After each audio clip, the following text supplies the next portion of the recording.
Kesempatannya materi dari sebenarnya saya tinggal mindahin ini buku yang sudah saya tulis tahun 2019 ya tentang fit saat berpuasa tetap bugar di bulan Ramadan. Puasa bugar, ibadah lancar. Oke, ya ini aktivitas saya memang di bidang gizi olahraga dan kebugaran yang memang saya dalami selama ini. Saat ini sebagai kaprodi gizi di Esa Unggul. Kita tahu ya, perintah buat umat muslim mengenai ibadah dan ini tentunya menjadi concern saat beribadah. Ini adalah masa untuk kita apa namanya menjaga, termasuk menjaga pola makan kita, membiasakan rutinitas berolahraga di waktu yang sangat baik, di bulan yang sangat baik ini. Selain beribadah tentunya. Tapi kadang-kadang banyak di antara kita itu yang suka jadi salah mengartikan bahwa sebenarnya ketika kita bicara puasa atau saum ya, itu diartikan sebagai menahan. Artinya kita bisa menahan ya termasuk pola makan, menahan untuk nggak olahraga dan sebagainya ya. Tapi beda cerita dengan kelaparan. Jadi nggak sama ya dengan olahraga dan kelaparan itu sehingga kita bisa melihat bahwa untuk segera akan berbuka gitu ya, mengakhiri waktu sahur itu kan artinya bukan berarti membiarkan kita kelaparan. Kalau kita kelaparan setelah buka puasa, jadi beda ya orang yang benar berpuasa sama yang kelaparan. Bedanya di mana? Saat buka puasa. Kalau yang kemudian makannya itu kayak orang kelaparan, nah bisa jadi memang dia kelaparan, bukan berpuasa. Kalau kita bicara secara ilmiah, jadi memang ya berkaitan dengan manfaat ya berpuasa ini banyak sekali penelitiannya termasuk salah satu systematic review ini tahun 2015 ya berkaitan dengan kesehatan dari puasa Ramadan yang dilakukan itu banyak sekali dan sudah terbukti dengan control trial, observational clinical trial dan sebagainya ya. Jadi itu menunjukkan bahwa dengan kita berpuasa di bulan Ramadan itu manfaat buat kesehatannya itu sangat besar.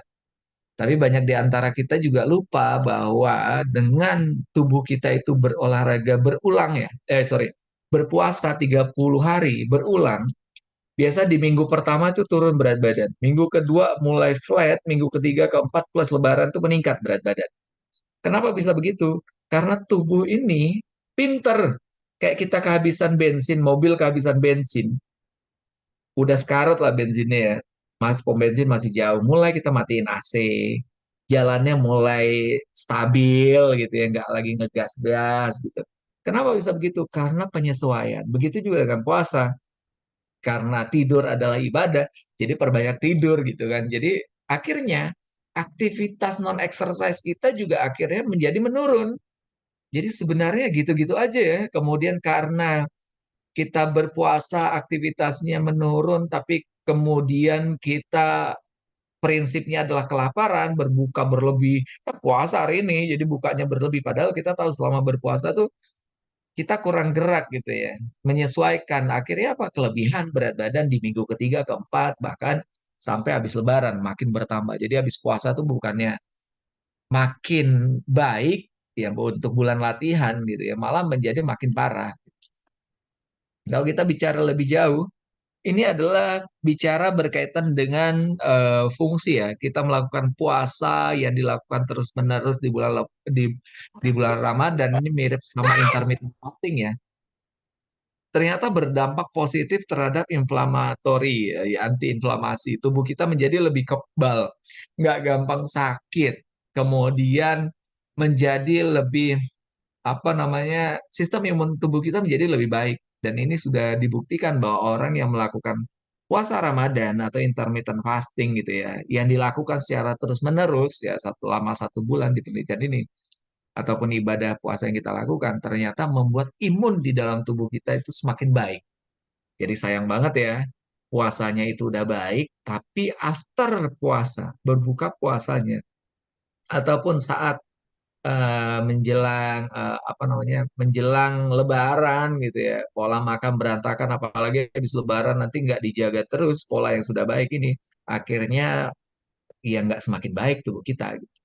Puasa ya setelah 1 tahun ini banyak sekali ya disampaikan ya bahwa ini saatnya kita mulai menurunkan beban kerja pencernaan hati kita gitu kan yang setiap hari setiap saat memproduksi glukosa, kemudian lambung, asam lambung menjadi berkurang, pankreas, insulin kita semakin baik kerjanya gitu kan. Kemudian usus halus diistirahatkan, usus besar diistirahatkan, akhirnya berdampak pada fungsi organ yang semakin baik. Kalau kita bicara terhadap berbagai macam penyakit, ini penelitian yang menarik menurut saya tahun 2017, ternyata ini berkaitan dengan diabetes karena fungsi insulin itu menjadi lebih baik, lebih sensitif, ya kan. Kemudian menurunkan lemak tubuh, kemudian tekanan darah kita juga menurun, kemudian berdampak pada apa namanya gaya hidup kita menjadi lebih baik, fungsi otak otak kita menjadi lebih baik. Kemudian berkaitan dengan zaman sekarang ya stres. Jadi itu juga bisa diturunkan dengan baik dan memperkuat tubuh agar terhindar ya bisa kuat menghadapi berbagai macam risiko penyakit termasuk diabetes, Alzheimer dan sebagainya ya. Ini udah terbukti bahwa dengan kita berpuasa jadi manfaatnya luar biasa deh secara ilmiah ya menunjukkan bahwa dengan kita berpuasa Ramadan. Kemudian berkaitan dengan tingkat stres ya, dengan kita berpuasa, ternyata saat kita berpuasa oksidatif, saat kita makan, nggak kurang tidur, oksidatif stres di tubuh kita itu meningkat. Tapi dengan kita berpuasa, apalagi kita berolahraga ya, itu akan menurunkan kortisol kita, membuat sistem imun kita menjadi lebih baik dan menurunkan tingkat stres kita. Dan ini adalah manfaat dari ketika kita bisa melakukan puasa. Satu lagi manfaat berpuasa, yaitu autofagi. Ini berkaitan dengan gimana tubuh itu kayak eh, tubuh itu memakan apa namanya sel-sel yang tidak berfungsi, jadi bersifat autofagi. Dan ini bermanfaat untuk kemudian menjaga sel-sel jaringan kita, sel-sel tubuh kita itu menjadi lebih baik, terregenerasi dengan baik dengan kita melakukan puasa dan menjadi sistem autofagi yang terjadi di tubuh kita. Kalau kita bicara lemak, menurunkan berat badan, waduh ini banyak sekali penelitiannya. Yang pasti, selain dengan high intensity interval training, dengan berpuasa juga meningkatkan lemak coklat kita. Ya, jadi lemak-lemak kita itu, lemak-lemak manja kita yang putih ini, dirubah toning menjadi coklat. Dan lemak, apa namanya, lemak coklat ini, artinya fungsi mitokondrianya itu semakin baik. Yang membuat, apa namanya, lemak-lemak dalam tubuh kita itu semakin gampang direduksi, semakin gampang diciptakan menjadi sumber energi. Akhirnya dengan proses browning ini, ya, lemak coklat ini membuat pembakaran kita menjadi lebih besar. Bahkan kita istirahat siang hari juga terjadi pembakaran lemak yang luar biasa. Nggak heran ya kalau kita lihat orang yang menjalankan ibadah Saya puasa, tunggu. bukan menjalankan kondisi kelaparan ya. Menjalankan ibadah puasa, itu akan membuat sistem di dalam tubuh kita, termasuk lemak kita bekerja untuk membakar lemak kita sendiri. Artinya brown fat cell lemak kita menjadi lebih coklat yang membuat pembakaran lebih intens terjadinya. Kalau bicara metabolisme tubuh, waduh, manfaatnya luar biasa ya. Fungsi saraf kita terhadap apa namanya ginjal, terhadap otot, terhadap hati, terhadap usus, terhadap tulang gitu ya. Fungsi saraf kita bekerja menjadi lebih baik. Produksi ATP juga menjadi lebih baik. Kenapa? Karena tubuh kita selama sebulan dibikin memproduksi sumber energi untuk menunjang aktivitas kita 1 hari setelah 4 jam 14 jam berpuasa itu membuat apa namanya tubuh itu terbiasa mengolah lemak. Kalau lemak tuh sebenarnya susah, panjang prosesnya untuk diolah oleh tubuh.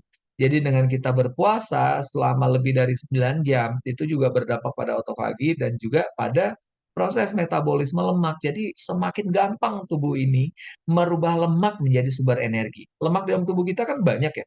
1 gram lemak itu 9 kalori. 1 gram karbohidrat 4 kalori. Artinya 1 gram lemak itu 2 kali lebih daripada energi yang bisa diciptakan oleh karbohidrat.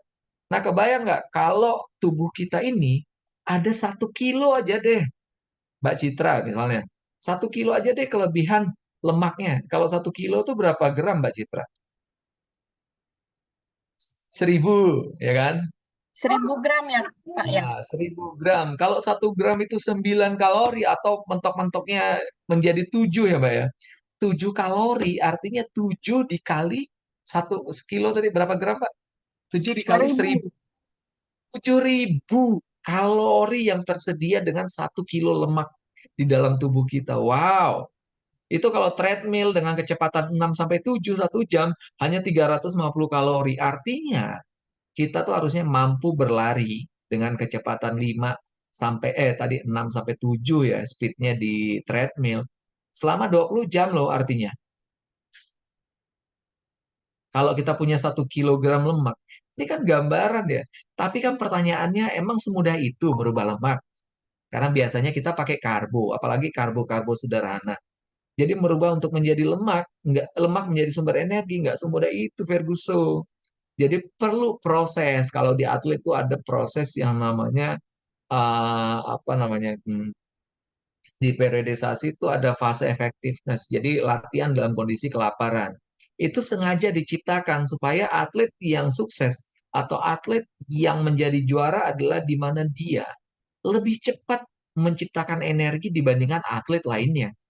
Nah, kalau di sini kita bisa mempercepat proses penciptaan energi dengan merubah lemak menjadi sumber energi. Kenapa? Karena lemak tersedia banyak di dalam tubuh kita. Nah, itu perlu dilatih dan pada kesempatan Ramadan 1 bulan ini itu benar-benar dilatih. Obesitas ya udah jelas ya dengan kita intermittent fasting atau ibadah Ramadan ya. Gaya hidup kita menjadi lebih baik, regulasi tubuh kita, insulin, lipid, kemudian hormonal berkaitan dengan sirtuin, leptin, grelin ya, itu akan berdampak pada penurunan obesitas, diabetes tipe 2, kanker, kardiovaskular disease. Ini adalah gambaran bagaimana ketika seseorang melakukan puasa ya kan? Dan itu dilakukan terus-menerus akan berdampak pada menurunkan obesitas. Ya mungkin itu sudah terasa ya. Tapi ingat, biasa terasanya di minggu pertama, di minggu kedua mulai flat, minggu ketiga, keempat sampai Lebaran meningkat, ya kan? Karena semakin banyak yang jual takjil, rumah kue tersedia lebih banyak. Jadi lebih gampang nyemilnya. Kemudian tubuh dengan kita berpuasa aja, ya. Sistem imunitas dalam tubuh kita, sistem oksidatif lemak di dalam tubuh kita, mitokondria kita, ini ibaratnya pom bensin yang menciptakan energi di dalam tubuh kita itu kerjanya menjadi lebih optimal saat berpuasa. Apalagi kita berpuasa ditambah dengan berolahraga, nggak hanya menjadi lebih sehat, bugar, ya kan, juga menjadi lebih produktif. Nah, saat puasa, apa yang bisa dilakukan? Ini kondisi yang tepat buat mengontrol berat badan, kemudian cadangan energi kita kurangin, gitu kan. Kemudian bagaimana caranya agar tidak mudah lapar, kebutuhan cairan terpenuhi saat kita berpuasa, apalagi ditambah latihan, ini menjadi poin-poin penting untuk kita berpuasa. Ini gambaran ya. Saat berbagai jenis ya, ada meal timing di sini, ada berbagai macam cara untuk metode berkaitan dengan penurunan atau memperbaiki kesehatan dan kebugaran. Kalau kita lihat di sini ya, yang pertama orang yang skip breakfast, ya, yang terjadi adalah kolesterolnya jadi menurun, ya kan? Itu bisa terjadi. Kemudian positif efeknya juga terjadi apa namanya peningkatan berkaitan dengan kesehatan kita ya. Efek negatif itu bisa diturunkan, efek positif ditingkatkan. Kalau berkaitan tekanan darah, ternyata dengan kita melakukan, jadi skipping breakfast nih dalam artian ada orang yang skipping breakfast karena kondisi tertentu. Kalau kita lebaran kan, puasa, kita melakukan early dining breakfast kita ya, dibikin lebih awal, subuh. Kemudian makan siang kita skip karena kita melakukan ibadah puasa dan manfaatnya begitu luar biasa loh. Efek positif dari kita melakukan berpuasa, wow, tinggi. Dan itu sangat baik ya. Kalau kita lihat di bawah efek negatifnya juga. Kalau kita skipping breakfast itu terjadi loh efek negatif. Kemudian berat badan kita justru Jadi efek negatifnya terjadi dengan kita skipping breakfast. Kalau kita skipping lunch, ya ada efek positifnya juga, ada juga negatifnya gitu kan. Tapi ketika kita melakukan puasa, manfaatnya adalah positif. Ini hasil penelitian 2019 ya. Ini dari buku kami, jadi pilihan karbohidrat lebih kompleks, ya kan, mengurangi karbohidrat sederhana, kemudian protein dikonsumsi kita cukupi minimal 1,2 gram dikali berat badan kita. Kalau kita plus olahraga bisa sampai 1,6 gram dikali berat badan kita. Artinya dengan kita mencukupi kebutuhan protein, pertumbuhan dan pemeliharaan tubuh terjaga, cadangan energi juga terjaga, energi kita, pembentukan antibodi kita juga menjadi lebih baik dengan kita mencukupi kebutuhan protein kita.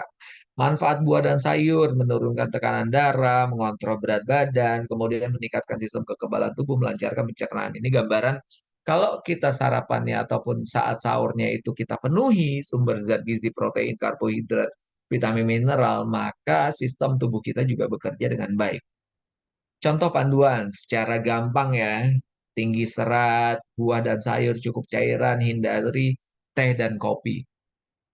Hari ini kemarin ya teman saya Gizi Gama itu memposting bagaimana namanya caffeine withdrawal. Jadi orang yang biasa konsumsi kafein, ternyata pada saat berpuasa nggak konsumsi kafein, itu berimpact 2 jam sampai 24 jam setelah nggak konsumsinya ya. Biasa konsumsi pagi, kemudian pagi nggak konsumsi, 2 jam setelahnya tuh mulai agak pusing, konsentrasi terganggu, bahkan mood juga bisa juga terganggu. Tapi di itu berlangsung 2 sampai 9 hari saja kok. Jadi artinya buat kita sekarang itu makanya puasa tuh bagus untuk memperbaiki pola-pola atau yang kita biasa, ini kebiasaan gue ini begini. Kita bisa perbaiki dengan pada saat atau saat bulan Ramadan ini. Contoh berbuka puasa, pilih yang cukup cairan, buah, sup, makanan lengkap yang bisa kita konsumsi untuk memenuhi kebutuhan gizi kita saat berbuka puasa. Air, cairan gitu ya, susu. Kemudian buat yang olahraga ya pastinya cairan dan susu itu poin yang penting ya. Smoothies mungkin yang pengen sekalian ada kandungan vitamin mineralnya yang tinggi ya. Kemudian kurma, pisang bisa kita konsumsi untuk kemudian saat berbuka puasa ya. Kemudian sup-sup untuk kemudian menjaga hidrasi kita, memenuhi mineral-mineral kita yang kemudian dalam sup itu bisa kita penuhi. Secara gampang memenuhi cairan di dalam tubuh kita. Bangun subuh 1 gelas, sahur 2 gelas, berbuka 1 gelas, sebelum maghrib 1 gelas, sebelum makan 1 gelas, setelah makan 1 gelas, sebelum tidur 1 gelas, ya kan? Kalau atlet ditambah berbuka menjadi 2 gelas dan setelah sahur ditambah menjadi 1 gelas lagi. Atau nggak usah atlet deh, buat yang berolahraga di 2 poin terakhir ini. Kalau kita bicara di kondisi saat ini olahraga, kadang-kadang kita bicara bahwa olahraga tuh udah kok olahraga hari ini nyapu gitu kan, nyuci dan sebagainya itu adalah aktivitas fisik. Tapi kalau kita bicara olahraga, aktivitas fisiknya teratur, terencana, terstruktur atau sistematis ya, dengan porsi yang tepat dan gerakan yang benar. Ini gambaran bagaimana pentingnya kita berolahraga. Bisa nggak nyapu itu jadi olahraga, Mas Muri? Kata Mbak Citra ya. Saya nyuci itu olahraga saya karena rumah saya mobilnya ada 8. Asik. Itu aktivitas fisik tingkat berat karena mobilnya 8 truk pula. Waduh, jadi berat tuh Nyucinya nyucinya. tapi sambil squat kok, sambil squat Pak. Nah, ini adalah gambaran ya maksudnya yang bisa dilakukan yang kemudian sorry, bentar. Yang kadang-kadang di kita itu menjadi salah persepsi kecuali misalnya kita nyuci 20 detik, nyuci istirahat 10 detik, pakai prinsip Tabata ya. 20 detik nyuci, istirahat 10 detik, ulang 8 kali. Jadi nggak lucu ya nyucinya atau nyapu gitu juga 20 detik. 10 detik istirahat gitu ya. Tapi itulah kadang-kadang kita masih salah. Jadi udah ikut kelas ini, udah ikut program ini, program hebat ya. Jadi jangan sampai kemudian update status sudah kok olahraga hari ini gitu kan. Sama juga kayak di kantor saya, kantor lantai 4 naik turun tangga kok. Naiknya pagi, turun siang makan siang, kemudian pulang sore turun lagi. Itu nggak terstruktur. Jadi nggak bisa ya berdampak ya karena nggak terstruktur ya nggak didapat manfaatnya juga dengan baik. Manfaat olahraga. Mau Dapatnya capeknya olahraga doang ya ya, Pak ya. Dapatnya capeknya doang. doang, ya itu pegel-pegel nggak jelas gitu ya. Kemudian manfaat olahraga. Kadang-kadang kita bilang olahraga sekali tuh bermanfaat nggak sih? Olahraga yang apa namanya akut gitu ya sekali berolahraga ternyata walaupun sekali kita berolahraga ada manfaatnya. Tapi kalau kita balik ke prinsip reversibility setelah 48 jam kalau olahraga kita kardio itu yang hari ini kita bisa olahraga kardio naik 2% kemampuan kita atau kesehatan kita. Setelah kita nggak kardio 48 jam, yang 2% tadi nurun lagi. Itulah kenapa olahraga tuh nggak bisanya di weekend. Orang yang olahraganya di weekend tuh kok gitu-gitu aja ya. Setahun, 2 tahun, kok mampunya gitu-gitu aja karena nggak pernah diimprove. Segitu-gitu aja. Tapi kalau latihan beban bisa sampai 72 jam. Artinya dari merancang program latihan antara latihan beban satu ke latihan ke olahraga lainnya itu bisa sampai 48 jam. Sorry, 72 jam. Kalau hari ini kita latihan beban, kita masih punya cadangan nih 3 hari buat olahraga berikutnya jangan sampai lebih dari 3 hari. Tapi kalau olahraga kardio 2 hari jeda. Kalau enggak naik 2%, turun lagi 2%, naik 2%, turun lagi 2%. Usia semakin bertambah, tidur kurang, makan nggak baik. Yang tadi naiknya bisa 2%, jadi naiknya 1%. Turunnya ke nol, turunnya jadi ke -1, gara-gara kondisi nggak baik. Akhirnya bukan semakin baik kondisi. Suka berolahraga, tapi kok gampang flu ya? Kok gampang sakit ya? Ya mungkin itu. Apalagi olahraga yang dilakukan dengan rutin. Nah, ini gambaran. Kalau kita olahraga yang tujuannya hanya untuk menurunkan berat badan, aduh kasihan deh lo. Sedih banget sih. Itu tuh batas minimal cita-cita olahraga tuh nurunin berat badan gitu loh. Itu tuh hadiah. Ibaratnya turun berat badan tuh bonus. Tapi lihat, ketika kita melakukan olahraga, inilah bedanya orang yang berolahraga dan orang yang tidak berolahraga tapi badannya ideal. Ya kan? Nggak olahraga tapi badan ideal. Tapi gampang kena mental gitu loh. Ya kan? Zaman sekarang kan, dikit-dikit, oh gangguan mental. Waduh, ngeri kali. Kena mental gitu ya. Tapi kalau kita berolahraga, artinya ada tension di otot kita. Lihat, sistem di dalam tubuh kita, mau hormonal, mau genetik di dalam tubuh kita, itu akan bekerja dengan adanya tension di tubuh kita ini. Lemak kita tadi ya, dirubah menjadi lebih browning. Pembakaran lemak menjadi terjadi sampai 72 jam setelah kita berolahraga tuh terus terjadi pembakaran. Lipolisis, lemak dirubah menjadi sumber energi menjadi lebih optimal. Perut yang sering offside nih kan, jadi mulai mengecil, mulai menjadi lebih rapi, yang nempel-nempel di organ-organ tubuh itu semakin sedikit. Kemudian fungsi liver bekerja dengan baik, fungsi ginjal bekerja dengan baik. Ujung-ujungnya adalah mikrofag berkaitan dengan imun tubuh kita itu menjadi lebih baik. Kemudian pembuluh darah kita menjadi lebih elastis, sumbatan-sumbatan bisa diturunkan.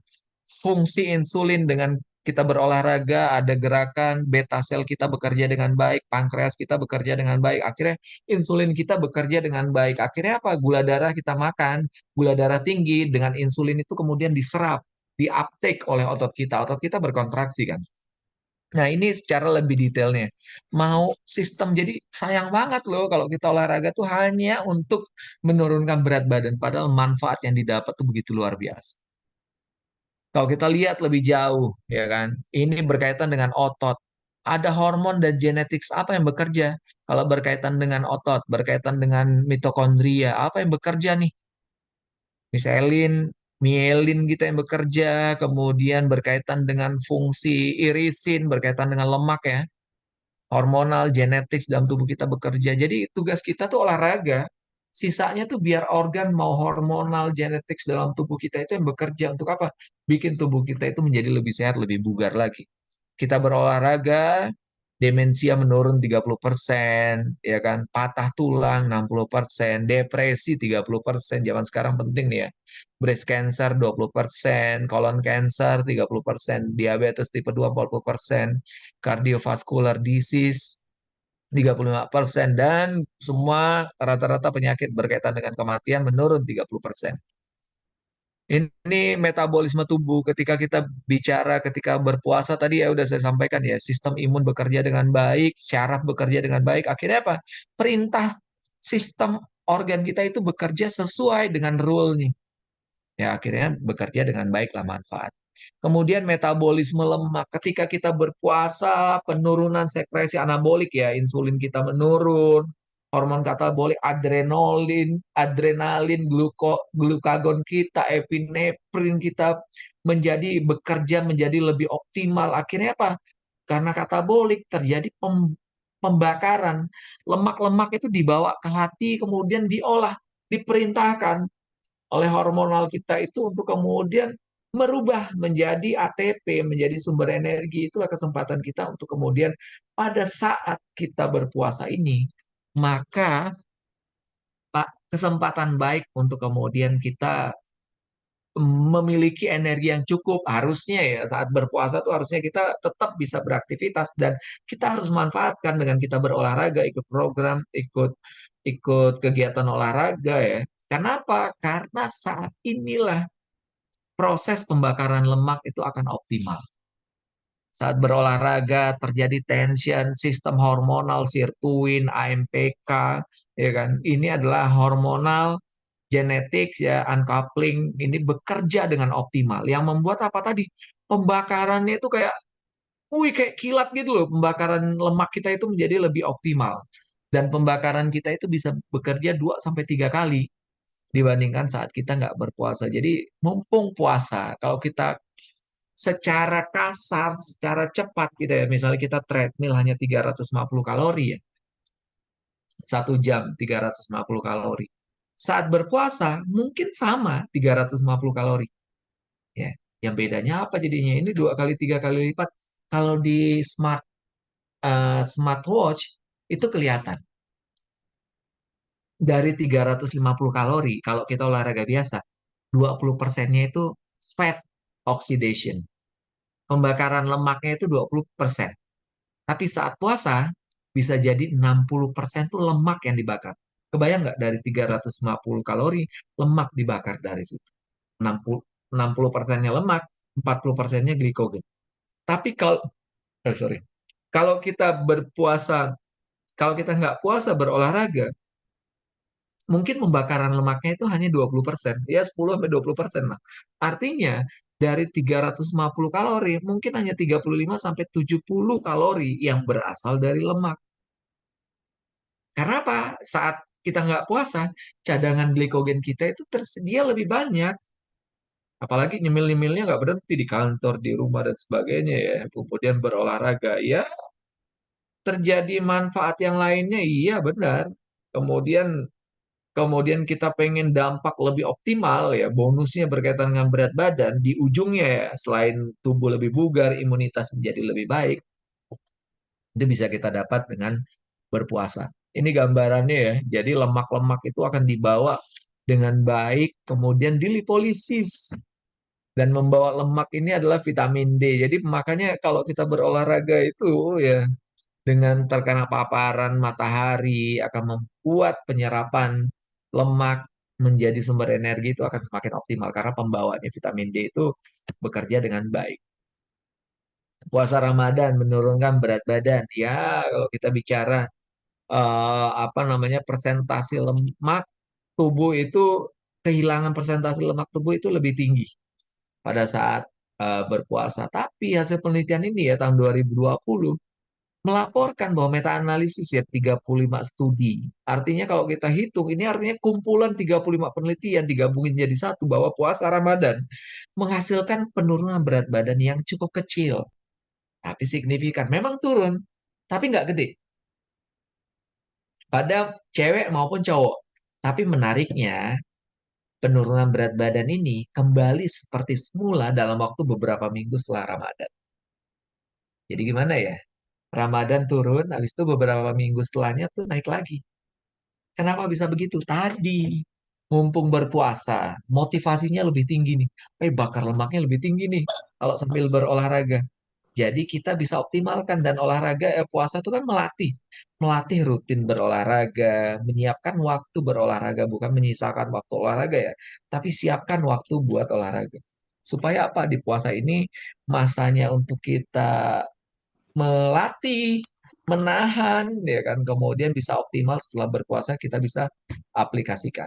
Karena saat berpuasa itu nggak hanya kita bicara berkaitan dengan berat badan dari olahraga saja, tapi aktivitas kita sehari-hari, ya kan, yang kita nggak lakukan, nggak olahraga, di luar olahraga ya dengan kita aktif, ini sambil ngobrol begini ya kan, sambil jalan tadi aktivitas jadi nggak hanya tiduran bangun jam 12 nonton bentar makan sholat tidur lagi gitu kan nggak hanya banyak-banyak tidur gitu kan jadi membuat energi yang keluar di luar dari olahraga juga semakin tinggi akhirnya dengan olahraga massa otot ditingkatkan basal metabolik kita menjadi lebih tinggi akhirnya apa pembakaran kalori lebih besar daripada input.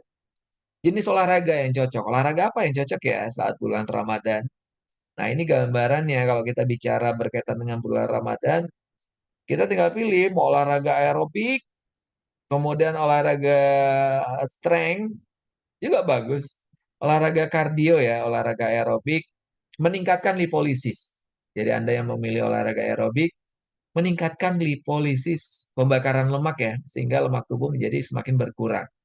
Kemudian olahraga berpuasa itu juga banyak manfaatnya berkaitan dengan komposisi tubuh, kesehatan dalam jangka panjang. Jadi mantap kali berolahraga saat puasa karena kalau kita lihat ya, nggak puasa aja, nggak berpuasa sendiri aja udah bagus buat kesehatan, apalagi ditambah olahraga.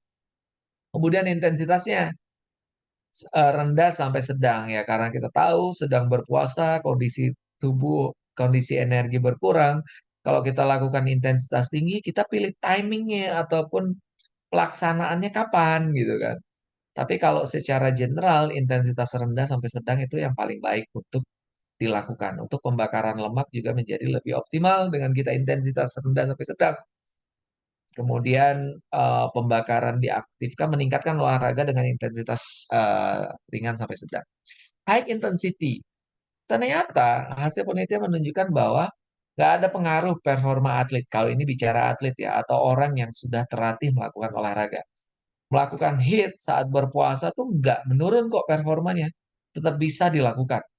Dan high intensity itu menurunkan persentase lemak tubuh dan IMT dan memperbaiki metabolisme lemak. Artinya profil lipidnya akan semakin baik.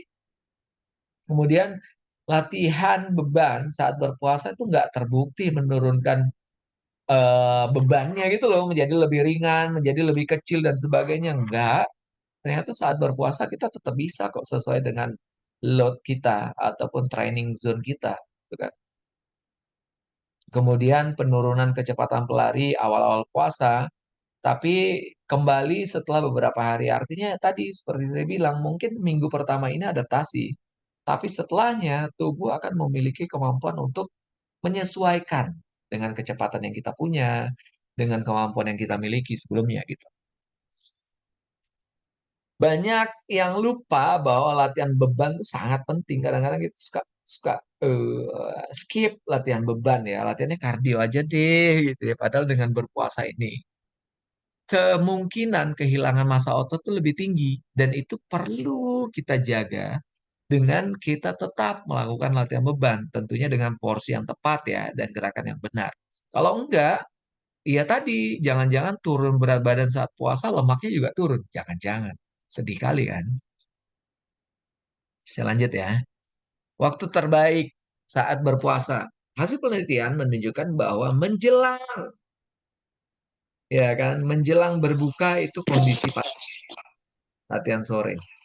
Meningkatkan kerja aerobik, kemudian kalau kita bicara berkaitan dengan penggunaan lemak di dalam tubuh kita ya, latihan sesi sore itu udah paling baik deh. Karena apa? Kita sehari pakai energi buat aktivitas, buat bernafas, fungsi otak, fungsi paru dan sebagainya menggunakan glikogen pada saat kita mulai berolahraga. Jadi jaraknya itu jangan terlalu jauh, jam setengah 4 berolahraga, intensitasnya ringan. Tapi kalau mau efektif, intensitas moderate, ya menjelang berbuka, supaya apa? Jeda. Kalau kita prinsip olahraga, konsumsi sumber protein setelah olahraga, biar nggak terjadi muscle protein sintesis atau sintesis protein otot, itu dilakukan immediately after exercise. Nggak lebih dari 30 menit setelah olahraga tuh harus konsumsi sumber protein. Kalau nggak, masa ototnya terdegradasi. Nah, kalau kita bicara berprinsip seperti ini, artinya menjelang berbuka, itu olahraga udah saat mulai kita berolahraga itu adalah masa lemak yang kita pakai buat sumber energi, ya kan? Artinya penggunaan free fat mass di dalam tubuh kita itu semakin meningkat dan massa lemak kita semakin berkurang tentunya. Dan cepat di recovery sehingga besoknya mau olahraga lainnya ataupun mau berolahraga juga bisa. Ataupun mau melakukan aktivitas lainnya. Jadi nggak ada alasan karena hari ini ikut program dari Lacefit, kemudian besoknya aduh pegel-pegel dan sebagainya gitu ya. Karena itu alasan aja sebenarnya untuk nggak olahraga jadinya. Nah, ini tahun 2020, mohon maaf. Ini postingan yang sempat saya tuliskan di Instagram. Ini gambaran. Bagus nggak sih olahraga tuh menjadi hidup lebih aktif? Nah, ini gambaran ya buat teman-teman. Hidup, gaya hidup aktif yang Anda lakukan, itu ternyata bagus loh buat kesehatan. Tapi lihat, buat kebugaran Anda tuh rendah. Jadi Anda yang hanya sekedar gaya hidup aktif tanpa olahraga, kesehatan bagus, tapi kebugaran enggak. Misalnya sekarang nih, kita bareng-bareng nih, Mbak Citra, Coach Imai, Mbak Amanda, Mbak Nanat, Mbak Zara, Mbak Dani, Mbak Rani. Kita semua push up. Ya, pokoknya push up harus bisa 50 kali. Kurang dari 50 kali denda ke saya, 130.000. Masing-masing orang denda. Akhirnya apa? Maksain kan, push up 50 kali 1 menit. Nah, kelihatan nih, yang bugar dan yang enggak. Kalau yang bugar, ya kan, Coach Imai, Coach Citra, ya kan. Kalau yang bugar tuh, oke Coach Puri. Selanjutnya apa? Barpees? Oke. Mau apa lagi? Mau barpees, mau crunch? Oke. Kalau yang bugar. Kalau yang nggak bugar, sabar Mas Suri. Sabar, sabar. Mending Ada yang bayar aja deh gitu ya.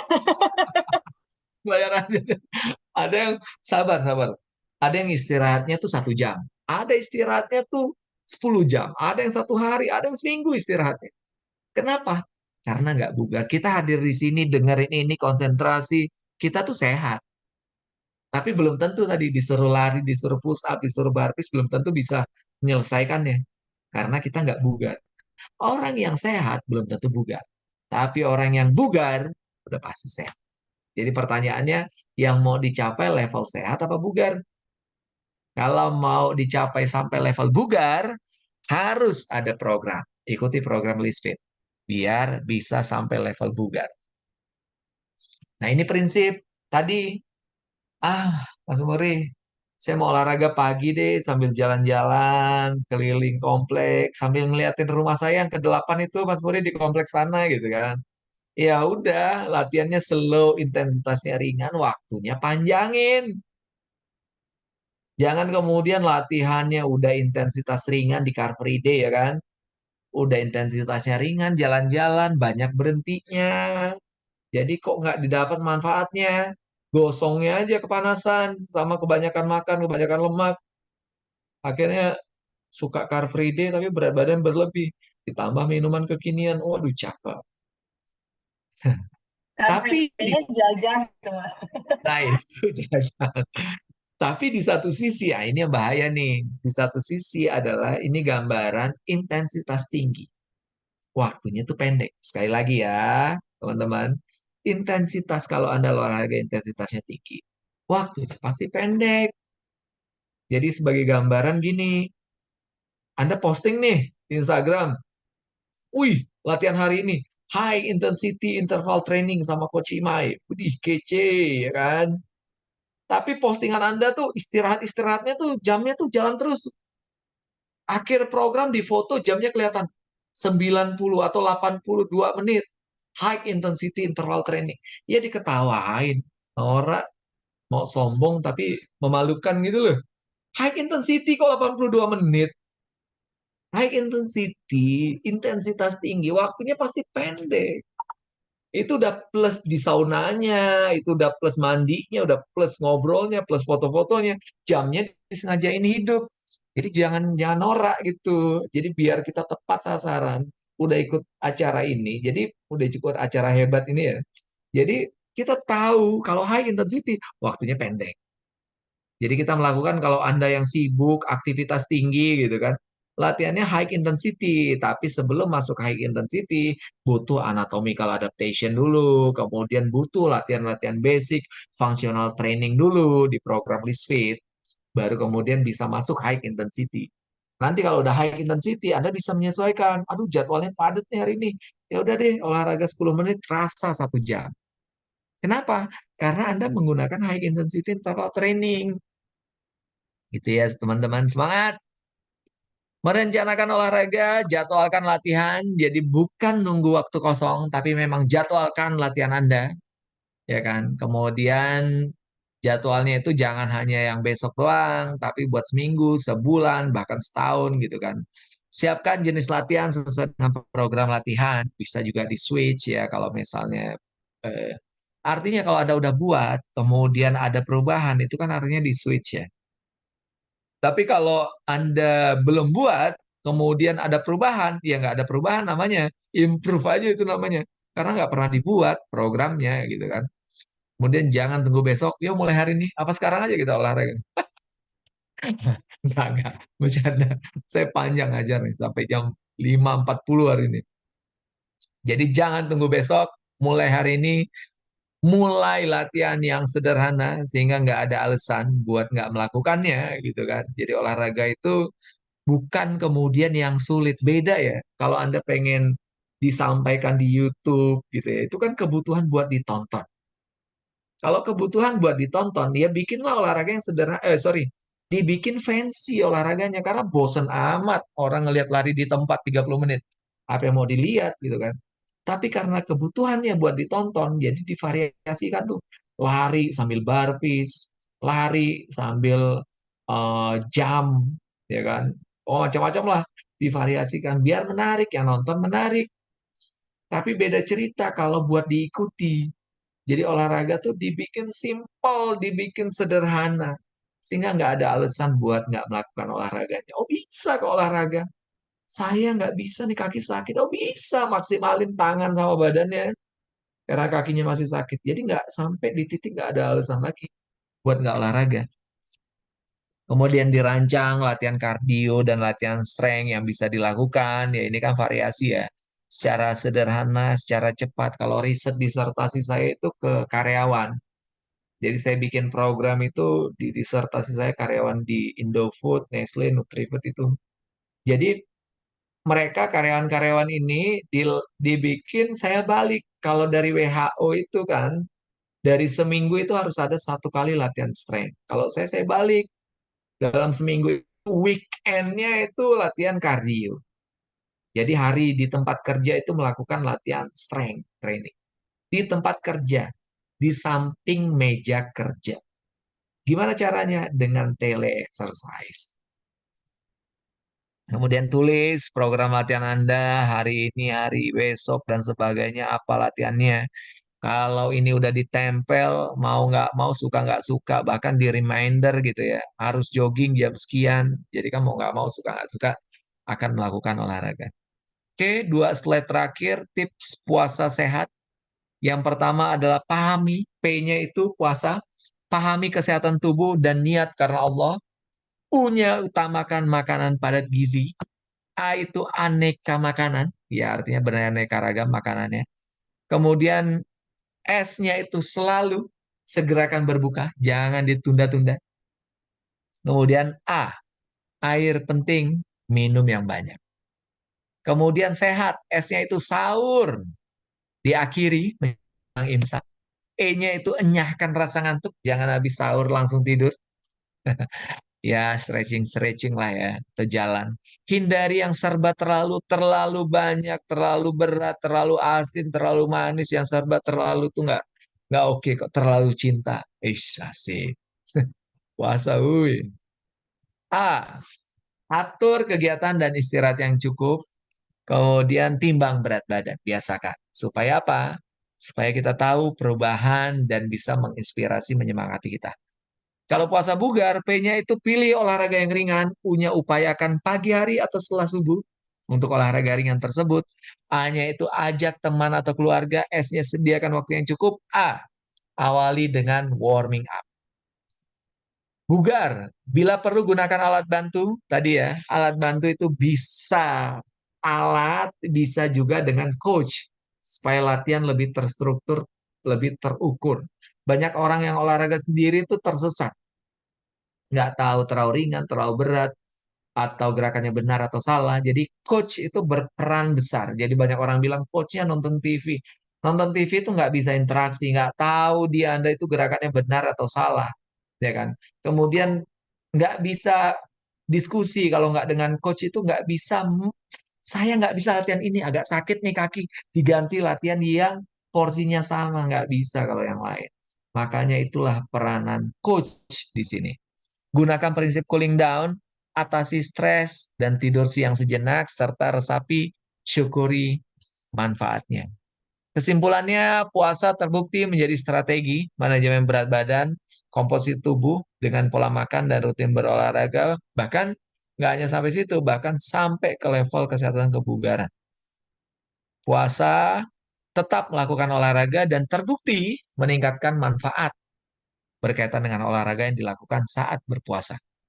Pilih waktu dan jenis latihan sesuai dengan tujuannya, kemudian rancang olahraga saat Ramadan dengan porsi latihan yang tepat dan gerakan yang benar tentunya dengan pendampingan dari coach.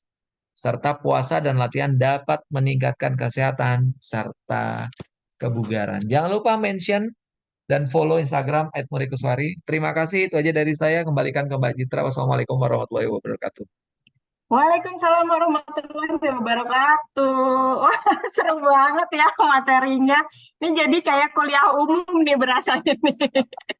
Karena seru menyampaikannya dan sungguh sangat relate ya sama apa yang sedang kita hadapi antara kegalauan olahraga nggak ya nih pas bulan Ramadan gitu. Ternyata bisa kok. Nah, tips and triknya tadi sudah disampaikan ya sama Pak Muri.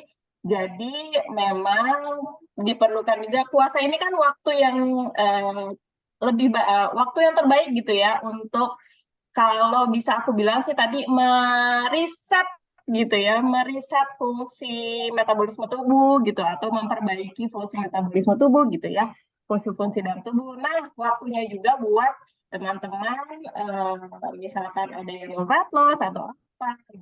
Di samping mengatur pola makan di bulan puasa juga tetap menjalankan olahraga. Oke, terima kasih dan sekarang kita akan buka sesi tanya jawab ya, teman-teman. Diingatkan kembali untuk yang mau bertanya boleh dituliskan di kolom chat ya. Nanti kita akan bahas satu persatu. Ada 2 hadiah buat penanya terbaik, penanya terpilih hari ini ya. Jadi yuk jangan dikip sendiri pertanyaannya, boleh langsung ditanyakan. Mumpung ada Pak Muri ini di sini. Oke, aku bacakan pertanyaan pertama ya, Pak Muri. Dari Coach Imai nih. Prof, mau tanya, ketika buka puasa, kita lebih cepat kenyang kan ya? Nah, cara menyiasati asupan makronutrisi yang benar gimana tuh, Pak? Silakan, Pak Muri. Oke, makan cepat kenyang saat berbuka puasa itu nggak sepenuhnya benar. Kalau gini, itu pasti yang makan buka puasa lo langsung gula gula gula ketemu gula tuh dari dari apa ya, takjil yang ada, oh gula ketemu gula, ya wajar Jadi aja kenyangnya lah. sama tajil ya, Pak. Gulanya tinggi ya kan, kemudian insulin kita juga langsung bekerja, hormon kenyang apa membuat tubuh penuh sumpek dengan gula yang ada gitu ya. Belum sempat terserap gulanya. Akhirnya apa? Tadi rasa kenyang, akhirnya makan yang lain jadi sedikit, makan nasinya jadi nggak baik gitu ya. Makanya kita bisa split. Ya kalau kita bicara sesuai dengan anjuran ya, kurma 3, minum segelas air. Kurma 3 itu kan ya lumayan tinggi ya kalorinya ya, atau ganjil ya.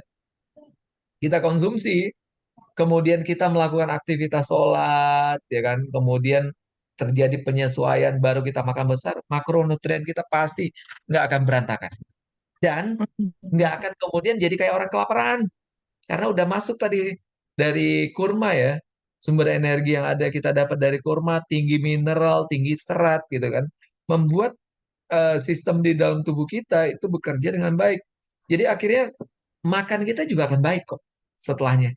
Jadi nggak akan ketutup, ya bahasa kasarnya itu ketutup oleh takjil yang membuat nanti makannya jadi nggak berantakan karena takjil tinggi gula, tinggi lemak, tinggi garam. Akhirnya saat ini yang paling sering nih, saat tarawih itu muapnya sering banget. Wih, buset deh. Waduh, ampun. Dua plus begah ya Pak ya. Terus kemudian saat sholat tuh kayaknya perlu dilatih ya squatnya ya, biar nggak goyang-goyang gitu loh. Sholat goyang-goyang sholatnya. Jadi ini, Oleng teroleng salat. Oke, jadi jadi tuh, memang pas tajil itu nggak usah berlebihan gitu ya. Contohnya 3 butir kurma dan air putih saja sudah cukup untuk berbuka. Setelah itu, setelah sholat, ibadah dan sebagainya boleh dilanjutkan ke makan makanan yang utama gitu ya. Jadi supaya nggak kekenyangan pas mau makan yang nutrisinya yang benar, kita mau nyerap nutrisi yang benar, protein, sayuran, karbo, malah jadi kenyang duluan gara-gara sak buah gitu. Oke, kita lanjut ke pertanyaan dari Kak Calif. Halo, selamat pagi Kak Calif. Selamat pagi Bapak, saya izin bertanya. Akhir-akhir ini saya membaca thread Twitter seorang dokter yang menganjurkan konsumsi oralit untuk mencegah dehidrasi dan mudah haus saat puasa. Mengingat fungsi natrium dapat menahan cairan dalam tubuh, tweet tersebut jadi trending topik saat ini hingga terjadi panik buying masyarakat. Sekarang mencari oralit bagi pasien diare jadi sulit. Menurut Bapak, apakah tepat menambah asupan oralit secara mandiri tanpa indikasi tertentu saat puasa agar tidak mudah haus dan dehidrasi? Baik, waduh, terima kasih pertanyaannya. Ini ahli gizi lispit nih, Coach nih, nih Pak Muri yang bertanya. ini menarik banget ya. Jadi sahurnya pakai oralit, makan besarnya malam ya kan. Ya mungkin kalau nggak tinggal di Jakarta ya, dengan harus Jakarta keras, Bung, ya kan? Harus naik KRL, harus berangkat pagi, kemudian bekerja, tuntutan kerja luar biasa ya, harus aktivitas dan sebagainya. Tapi kalau buat ini postingan ada di mention oleh Arbi Arso, kemudian Rizal Nutritionist, sudah dibahas tuh. Tadi malam saya ketawa-tawa aja lihatnya. Kemudian Pak Wahyu gitu ya. Kalau Pak Wahyu lebih ekstrim ya, buat petapa-petapa cocok kata dia. Yang emang aktivitasnya betapa seharian gitu ya. Nggak ada kegiatan lainnya. Tapi buat kita yang belum jadi sultan ya, belum jadi sultan tuh kalau beli barang tuh masih lihat harga. Artinya tuh cadangan duit masih sedikit ya, perlu bekerja keras, rasanya dengan aktivitas yang ada, makan normal aja oke kok, ya kan. Kemudian emang oralit enak ya, nggak usah juga dengan oralit kali, sekarang udah banyak yang berbagai macam yang sudah bisa dibeli gitu ya, minuman-minuman elektrolit, kalau punya duitnya mah sok aja, sikat gitu. Tapi kalau Boleh nggak deh, ada, boleh gitu ya. ya kalau nggak ada tuh nggak usah diikutin lah ya, kecuali memang Anda aktivitasnya itu nggak ngapa-ngapain, sumber energinya dibutuhkan. Nanti besoknya pelengak-pelengok di kantor gitu ya, dipanggil nggak noleh, 10 L, lelah, lemah, letih, lesu, lelah, letoy, loading, lebay, lola, lungse, wah segala L lah. 10 L nanti jadinya. Jadi nggak Ngungsenya. nggak efektif. Jadi aktivitas lainnya tuh nggak dilakukan ya, kecuali memang hanya tiduran aja satu hariannya. Oke. Tapi kan masa iya sih? Ibaratnya tuh emang dicari yang se ekstrim itu apa? Gitu. Mau kemana sih? Buru-buru amat, pengen begitu-gitu segala. Jadi Kalau mau nggak usah lah ya Pak ya. Dicukupi aja cairan cairan hariannya gitu ya Pak ya. ya Oke. minum. Nih apa thread Twitternya bikin stres Pak Muri juga nih. Karena kenapa sih ada Ya, yang beranggapan kayak gitu gitu. jadi lucu gitu loh. Maksudnya gini, kalau misalnya oke, Apa ya? Misalnya, misalnya diet, bikin treat juga ya kalau gitu ya. Diet syaratnya makan harus banyak, harus nambah, harus sering, turun pasti 8 kilo per bulan. Mau nggak? Mau nggak? Mau Syaratnya ya, menarik harus nih. makan Wah, banyak. wah Apa? menarik nih gitu ya. Mau nggak? Diet muri. Mau nggak? Mau, tapi ujungnya ada tapinya kan pasti Pak ya. Makannya makan rumput ya. Nggak akan kelaparan. Coba aja sahur makan rumput. Nggak akan kelaparan satu harian. Jadi nggak juga ekstrim gitu-gitu loh. Makan aja daun-daun tuh. Jadi, Iya, iya, jadi oke, oke. Baik, jadi teman-teman cukup dengan mencukupi cairan harian aja, air minum, air putih gitu ya, dicukupi pas sahur dan berbuka puasa gitu ya. Kalau kita ya, dengan kondisi badan tubuh yang normal, ya udahlah, nggak usah sampai se ekstrim itu. ya. Oke, lanjut ke pertanyaan selanjutnya ya Pak ya. Ini dari Mbak Zara. Bapak izin menyambung pertanyaan juga. Sempat ramai juga nih kemarin di medsos mengenai makan berat cukup di malam hari setelah tarawih. Sahur cukup air putih dan oralis 1 gelas. Wah, masih nyambung nih Pak. Apakah pola makan seperti ini termasuk skipping breakfast yang tadi Bapak jelaskan terkait riset meal time versus LDL, body weight, fat mass pada grafik baru? Oke, gimana nih Pak Mur ini? Ini aja, kalau prinsipnya itu adalah intermittent fasting, yang sesi 2 jam, yang sesi 4 jam, ya open window-nya itu 4 jam, oke. Tapi ini puasa kan? Salah satu puasa itu adalah sahur. Masa iya jadi nggak sahur? Masa iya sih? Ini tujuannya apa sih? Pengen kurus. Ingat-ingat deh dulu, gemuknya itu di tahun berapa? Ingat-ingat deh. Gemuk, dari ideal ke gemuk, ingat-ingat dulu berapa tahun tuh? Pakai baju nikah dulu kapan? 10 tahun dari ideal ke gemuk sekarang gitu ya. Pengen kurus 10 hari. Are you okay? Mimpi ya Pak ya. Aduh, gimana sih gemuknya 10 tahun pengen kurus 10 hari gitu loh. Waduh. Oke deh, jadi tetap ya tadi yang seperti Pak Muri udah jelasin kalau sahur itu contoh panduan untuk sahur yang ada tinggi serat, buah dan sayur, hindari teh kopi, terus cukupi cairan juga. Itu tetap ya panduan yang aman. Oke deh, kita lanjut ya Pak Muri ya. Dari Mbak Rika, Prof sekarang sering banget nih lihat postingan sahur cuman pakai smoothie sama air hangat atau yang mostly isinya hanya buah-buahan dan sayuran. Apakah itu aman? Silakan Pak Muri. Oke. Apakah itu aman? Aman aja sih ya sebenarnya ya. Buat yang dia bisa melakukan aktivitasnya gimana? Nggak gali parit, nggak bikin sumur ya kan? Aman kalau aktivitasnya sebagai manajer mah aman-aman aja. Nggak banyak gerak kan? Suruh tunjuk sini, tunjuk sana, pembantunya ada 8, aman.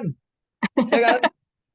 Nggak perlu jagain anak, aman. Tapi kalau jagain anak, 2, laki-laki semua, waduh, lumayan ya. Jadi gini, nggak bisa langsung kita bikin satu buat semua, gitu. Yang bisa silahkan aja. Toh itu karbohidratnya ada, walaupun kecil ya. Kemudian seratnya ada, proteinnya dari smoothiesnya ada, dari susunya. Ya lengkap, tapi ibaratnya kalau sarapan itu 15 sampai 30% disebut sarapan, mungkin ini hanya 10% dari kebutuhan kalori satu hari kita. Satu hari kita 2000 kalori, mungkin ini hanya 200 kalori. Artinya cuma 10% mencukupinya. Setara dengan snacking. Kemudian Hmm. itu bahaya atau enggak? Bahaya kalau itu dilakukan seumur hidup. Tapi kalau sesekali dia tahu nih bahwa weekend ini banyak buka puasa, oh nanti buka puasa bersama nih, pasti makannya berantakan, all you can eat pula gitu kan. Wah, sahurnya dijaga. Atau kemarin ini gara-gara kemarin makannya banyak dan sebagainya gitu ya. Atau terlalu banyak makan ini di adjust dengan sahur seperti ini. Lagian juga hari ini santai kok, hari Sabtu banyak istirahatnya. It's okay. It's okay, nggak apa-apa, tapi tidak untuk dilakukan dalam jangka waktu yang lama. Oke, jadi kalau smoothies, buah-buahan, terus sayuran berarti sahurnya lebih banyak ke serat gitu ya, Pak Muri ya. Betul. O- Oke, kita Tapi lanjut yuk ke tapi buka pertanyaan puasanya dari. sih ikan, ikan yang tinggi protein, makanya ya, karena udah kurang tuh proteinnya saat sahur. Oke, oke Mbak Haira, selamat pagi. Pak Muri, berarti apakah memang tidak perlu di-load beban ketika puasa atau tergantung level fitnessnya antara beginner ataupun intermediate? Dan apakah pemilihan waktu olahraga di bulan puasa juga berpengaruh ke progres program olahraganya? Terima kasih. Oke, Silakan. ini menarik nih. Kalau di kondisi sebelum berbuka puasa, artinya kita sedang berpuasa, kemudian beban kita yang kita angkat adalah, apalagi kita tingkatkan beban kita ya. Kecuali gini, kita udah memang melalui proses superkompensasi, terjadi proses unloading, kemudian emang program kita nih harusnya meningkat hari ini. Kemudian pada saat kita berpuasa, pada saat melakukan karena kurang glikogen kita karena apalagi menjelang berbuka puasa ya. Kemudian ketika kita melakukan, ternyata kita nggak mampu ya, ataupun formnya menjadi jelek ketika melakukan atau jadi gerakannya menjadi berisiko untuk salah gitu ya. Jadi mending di berat yang sama, tapi yang bisa kita mainkan adalah dengan istirahatnya yang kita kurangin, ya kan? Atau dengan repsnya mungkin ditambah, ya kan? Atau jumlah setnya yang ditambah. Jadi kita bisa mainkan, meningkatkan load-nya kan nggak melulu tentang meningkatkan bebannya, ya kan? Memperpendek istirahat, kemudian menambah setnya, menambah reps-nya juga itu kan bisa termasuk peningkatan beban. Atau bentukan latihannya di posisi kita saat ngangkat bench press-nya posisi declining juga kan bisa meningkat, atau posisi push up kita kemudian yang tadinya lebar tangannya menjadi mengecil gitu ya. Sebenarnya itu variasi aja yang bisa kita lakukan. Apakah boleh? Ya boleh aja sebenarnya. Tapi dengan pendampingan dari trainer. Kenapa? Karena akan dilihat oleh coachnya ini. Ini benar nggak malah jadi salah gerakannya gitu loh. Jadi maksa kemudian malah kita bicara kontraksinya menjadi nggak optimal. Ya malah nggak didapat hasil yang baik gitu kan. Kemudian tadi adalah apa ya yang keduanya itu?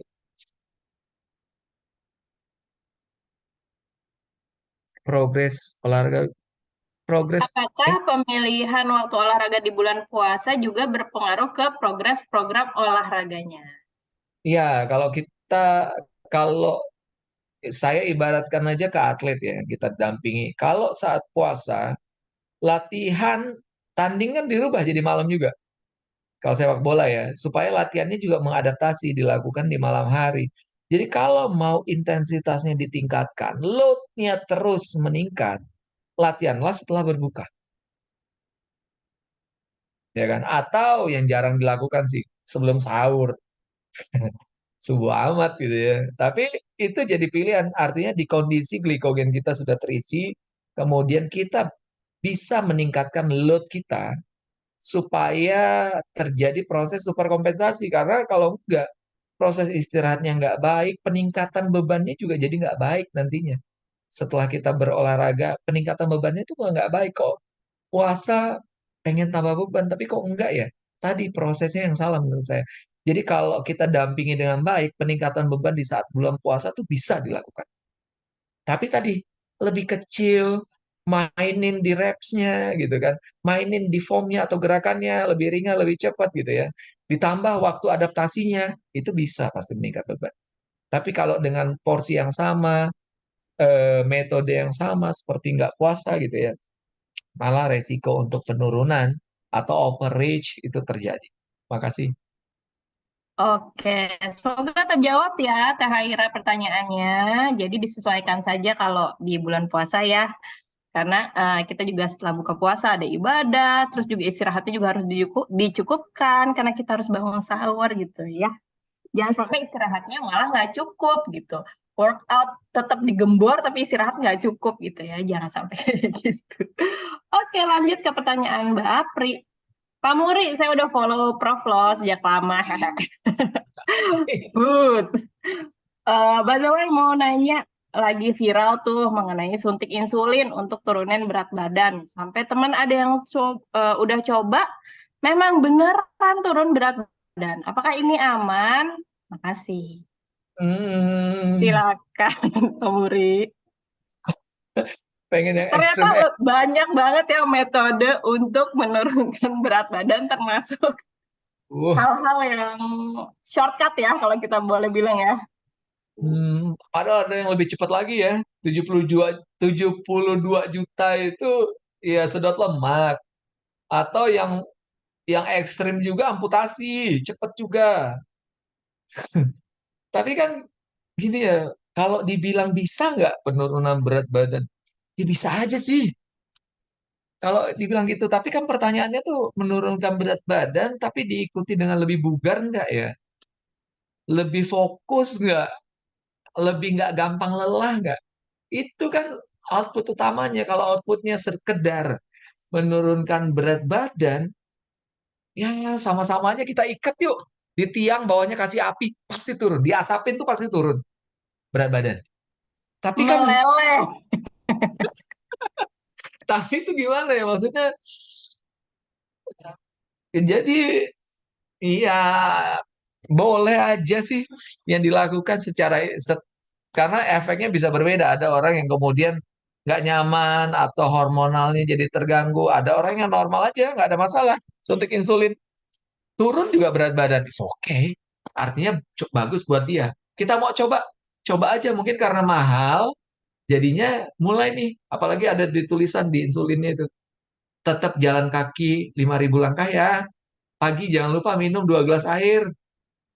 30 menit stretching atau warming up. Iya, Ya pasti sama aja dong, gitu kan. karena mahal. Jadi diikutin apa yang di ini ya gini loh. Kalau misalnya ini ada Mbak Nanat nih, kayak sambil nyetir kan. Kacamatanya, kalau harga kacamatanya harganya 25.000, itu hilang tuh nggak dilihat. Ditaruh, dilempar gitu aja. Tapi kalau harga Benar. kacamata 125 juta, itu dibaca tuh. Harus disimpan di suhu 23 derajat. Pasti disimpan 23 derajat. Pasti diikuti. Makanya bikin program, Mbak Citra, jangan yang gratis ya. Harus Iya, iya. Iya, ikut. iya, nanti disampaikan ya. Jadi kalau nggak ada makin kita bikin gratis, makin murah. Makanya dengan alat tertentu berbayar gitu ya, disampaikan orangnya jangan lupa ya pagi-pagi jalan, minum air dan sebagainya. Ya pasti turun. Jadi balik lagi masing-masing aja. Boleh, boleh. Kalau nggak ngefek apa-apa. Itu sebenarnya pilihan ya, kembali ke pilihan masing-masing gitu ya, Pak Muria. Oke. Kita lanjut ke pertanyaan terakhir ya dari Mbak Rati. Selamat pagi Mbak Rati. Relate nih sama pertanyaan Mbak Haira untuk untuk mempertahankan masa otot selama bulan puasa, kan perhatikan latihan, nutrisi, dan istirahat. Apakah ada tips untuk latihannya, mengingat energi saat puasa terbatas dan waktu tidur berkurang? Silakan, Oh, Pak. latihan bebannya setelah berbuka. Kalau mau benar meningkatkan, memang programnya meningkatkan ya, sama seperti atlet taekwondo mau meningkatkan masa otot nih sekarang. Latihannya after berbuka. Atau menjelang berbuka, tapi ingat, immediately. Jadi setelah latihan beban, nggak boleh lebih dari 30 menit itu harus konsumsi 20 gram protein. Bentuknya kalau mau paling cepat whey. Mereknya apa ya tergantung. Tadi malam nggak ada yang ngotak saya sih. Jadi saya nggak sebut merek. Jadi jadi banyak orang yang latihan beban tuh lupa bahwa muscle protein sintesis atau sintesis protein otot kita ini terjadi kalau kita segera memberikan sumber protein 20 gram after exercise. Kemudian di split. Setelah itu makan besar, ada juga kandungan proteinnya itu 30 menit sampai 2 jam. Makan besar. Setelah itu 4 jam kemudian kita harus konsumsi protein juga. Jadi dalam hal ini artinya kalau menjelang berbuka, artinya setelah tarawih, sebelum tidur kita konsumsi 40 gram whey sebelum tidur. Itu proses sintesis. Jadi saat kita tidur, proses sintesis otot juga maksimal. Tidur juga menjadi lebih nyenyak karena ada melatonin di susunya tersebut. Jadi tidur lebih nyenyak, quality tidur menjadi lebih baik, dan apa namanya, muscle protein sintesis, pembentukan massa otot itu bisa terjadi. Kenapa? Karena timing dari proteinnya itu kita jaga. Proteinnya jenisnya yang mana? Yang lengkap asam aminonya. Apakah harus BCAA? Nggak harus BCAA. Tapi kalau punya duitnya, monggo. Kalau whey protein, apakah harus susu biasa apa whey protein? Kalau whey protein, kandungan proteinnya lebih tinggi dan lebih cepat dicerna. Tapi kalau susu-susu kotak, gulanya tinggi, kemudian proteinnya hanya 6 atau 7. Artinya untuk mencukupi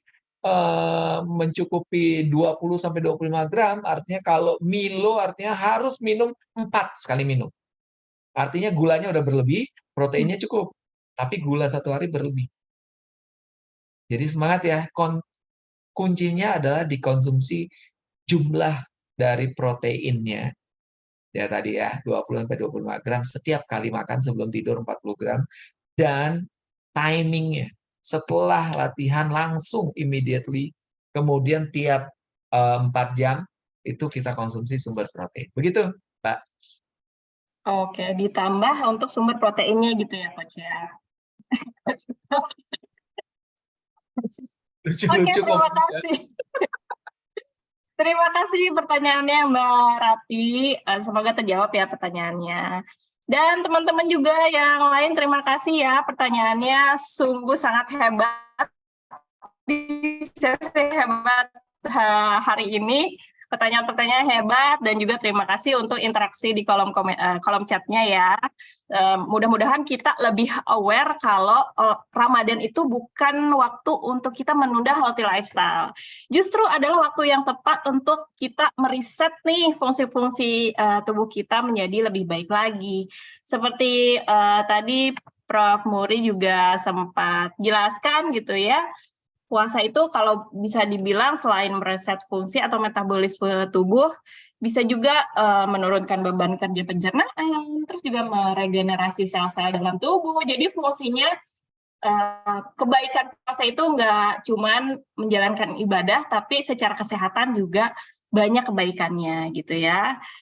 Terus juga untuk mengatur gizi saat puasa, itu bisa berperan untuk mengontrol berat badan. Nih kalau kita udah ngedenger kata-kata bisa mengontrol berat badan atau bisa mengurangi berat badan, langsung standby gitu kan. Lalu juga memberikan cadangan energi, dan saat puasa usahakan pengaturan gizinya itu diganti karbohidrat sederhana menjadi karbohidrat kompleks, protein, buah, dan sayur. Olahraga juga jangan lupa untuk dirutinkan, karena kalau rutin kita bisa mendapatkan manfaat yang optimal gitu ya untuk memperbaiki fungsi-fungsi kinerja tubuh. Jenis olahraga yang cocok apa?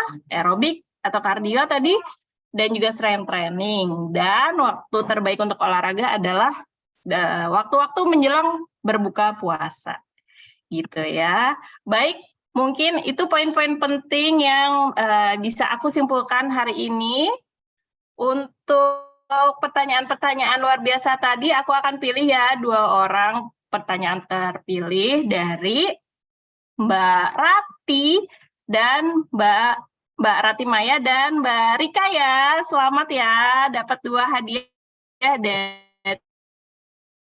Labor Sensitive Skincare. Nanti kita kontak ya Mbak Rati ya dan Mbak Rika. Baik, terima kasih sekali lagi untuk Pak Muri Koswari untuk materinya hari ini yang sangat menginspiratif sekali dan juga sangat bermanfaat ya. Semoga teman-teman juga bisa mengambil materinya dengan baik dan juga bermanfaat untuk teman-teman semuanya. Mbak Rika, Mbak Rati masih ada? Ada ya?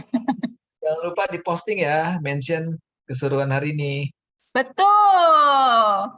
Jangan lupa Lupa. ya, boleh di-share nanti keseruan webinar hari ini Dan jangan lupa mention juga Instagramnya Pak Muri ya, sama Instagramnya Lisfit juga.